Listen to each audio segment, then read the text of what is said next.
country obtaining a nuclear weapon or developing one themselves out of a form of protection or to be on the same, I guess, international status as other countries who are considered superpowers or on the same level as a superpower because they themselves have nuclear weapons.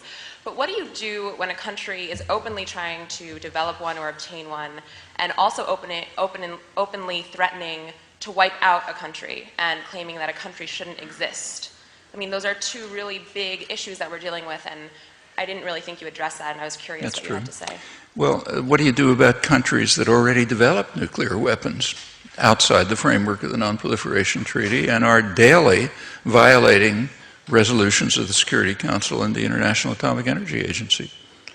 I mean, that's the much more serious problem. But that's a different situation because those countries aren't openly threatening to wipe out another country. Nor is Iran. Just take a look at the statements. The statements are that they don't think, they said actually it goes back to Khomeini at the time of the U.S.-Iranian alliance, the Israeli-Iranian alliance, and Israel didn't care about it then. And it keeps being repeated. The statement is that, in the course of time, Israel should no longer exist. Well, actually, I happen to agree with that too. In fact, so do a lot of people in Israel, the ones who think there should be a single democratic state. That's not calling for wiping anyone out. In fact, Iran has supported the international consensus on the two-state settlement. Actually, there are two countries that are not only calling for some nation not to exist, but are destroying it, namely the U.S. and Israel. That's their position with regard to the Palestinians. And they're not just saying it.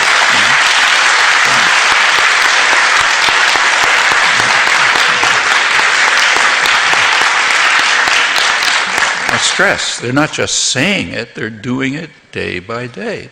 That's the meaning of the policies that are going on right before our eyes in Gaza and the West Bank, which we are supporting and paying for. So sure, you shouldn't call for the destruction of another nation, and you shouldn't implement that.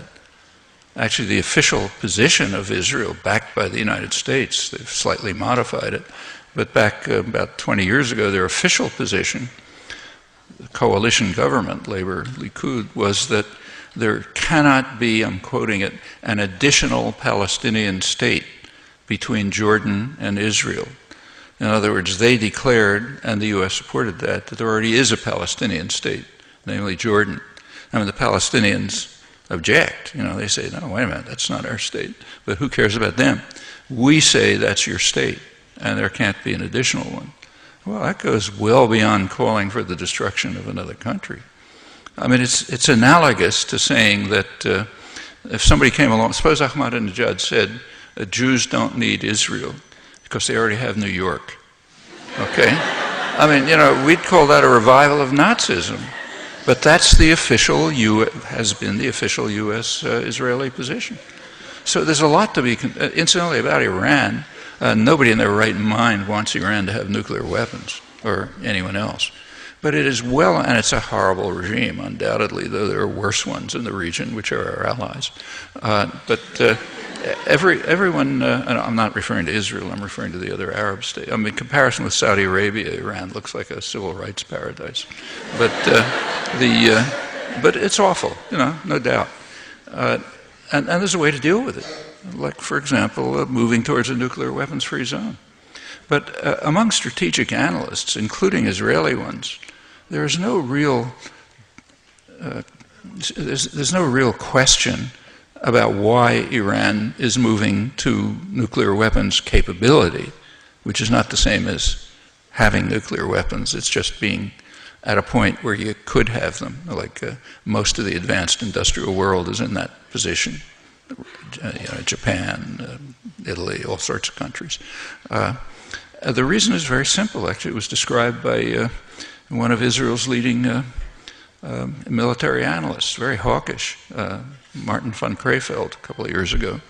After the invasion of Iraq, he wrote an article in which he said he doesn't know if Iran is developing nuclear weapons, and he hopes not, but he says if they're not developing nuclear weapons, they are crazy.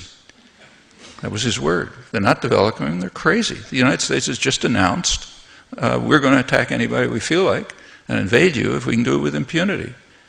so you better have a deterrent. Well, maybe they're developing a deterrent. No serious analyst thinks that they could use nuclear weapons. I mean, if Iran had nuclear weapons and missiles, which nobody sane wants them to have, I mean, if they went as far as even loading a missile, the country would be vaporized, instantly, even if there was any suspicion of it. Well, the clerics may be hideous people, but they've shown no particular inclination for suicide and destruction of everything that they own and everything they value. Same is true about leaking nuclear weapons to others. If there was any suspicion that they were doing that, you can say goodbye to Iran. So chances they're using it are, probably at the level of an asteroid hitting the Earth or something like that. But it's a serious problem. In fact, if you look at the Israeli literature, they're pretty straight about it. They say that the real threat of an Iranian nuclear weapon is not against Israel, but it's against Zionism. That is, what they're afraid of is that if the region becomes too dangerous, people in Israel are just going to leave. The one thing that is so interesting about Western politicians and Western media is that they never tell you the whole truth. At best, what they will tell you is half truth. And even the half truth will be tilted in their favor. They will never tell you the whole truth. You see them saying that, oh, another civil war in Africa. These Africans are so uncivilized. These Africans can do anything good for themselves. These Africans, what are we going to do with them? That's what they will say, right? Okay, let's just look at the one that is ongoing in Sudan. Who are the ones funding the civil war in Sudan? Can anyone answer me on that? Is it the Africans who are doing it? Is it the Sudanese? Well, I mean, the military people are the Sudanese, but who are the backers? You have one faction, which is the UAE, and you have the American faction. The Americans are involved, and the Arabians are also involved.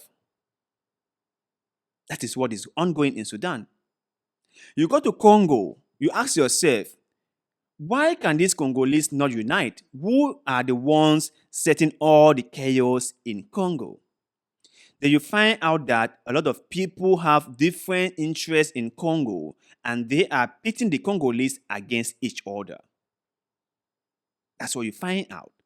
That all the weapons that the Congolese are using to fight each other is being smuggled in by Westerners.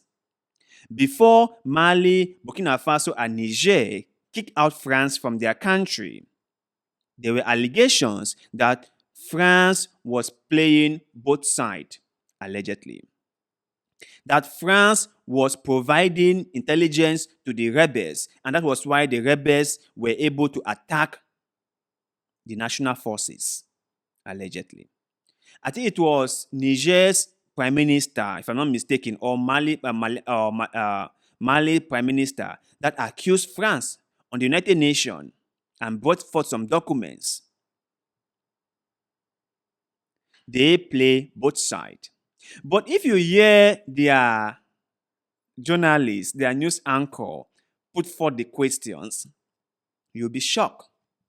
I watched an interview where one journalist was interviewing Paul Kagame of Rwanda, one of my most favorite leaders in Africa. I like him so much. I just want to be clear about that, because I think that he is fixing his country, even though there are some human rights issues here and there. There are people complaining here and there about his whole human rights violation of a thing. But I think he is doing good for Rwanda. He is building here in Kigali, which is good.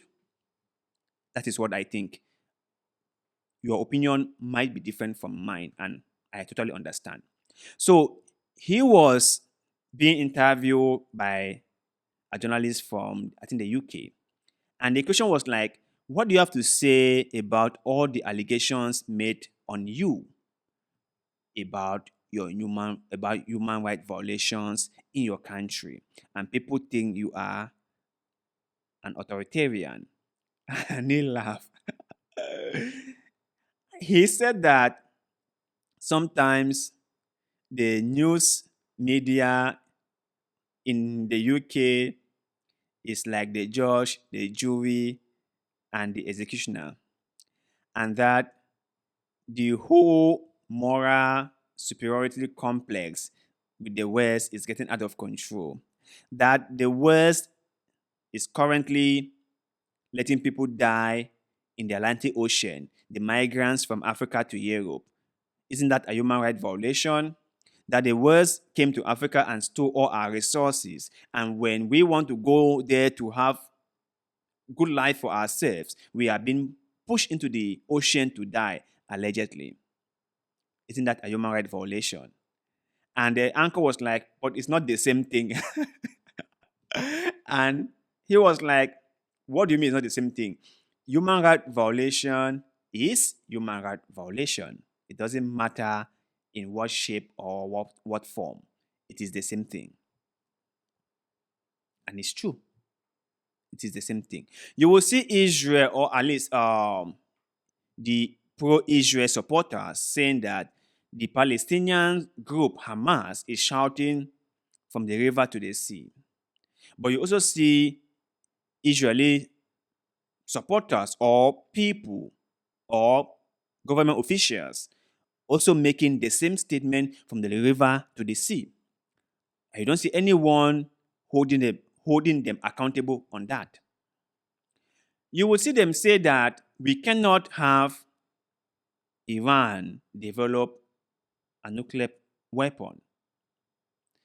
Why at the same time they have theirs? They have theirs, but they will say we cannot let Iran have this. That's just what you see happening in the West all the time. It's not just about Iran. It's about them complaining about bribery and corruption in Africa and how African leaders are corrupt, which they are corrupt. When it comes to me, I will be honest with you guys and I will accept it if it is the truth. Some African leaders are corrupt. That is true. They are super, super corrupt.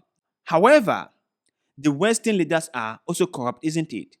And most of the times, it is the Westerners who are doing the corrupting. The Westerners are the one doing the bribery.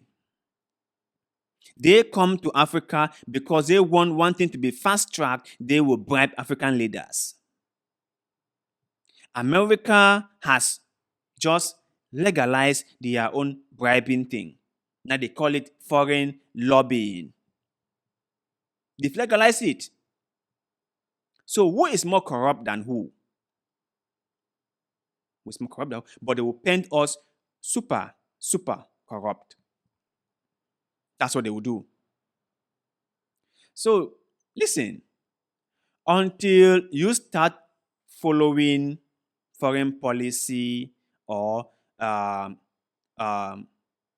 international politics very closely, you will never get to understand how hypocritical the West is. You will never get to understand how the so-called double standard the West practice. They say one thing here, they turn around and say the other thing here. Let me give you one particular example.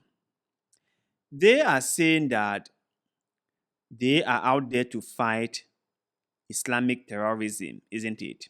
And they are painting every single Arab as a terrorist, right? While at the same time, they are in partner with the Saudis, with the Qataris, with the Bahrains. They are in bed with them, isn't it?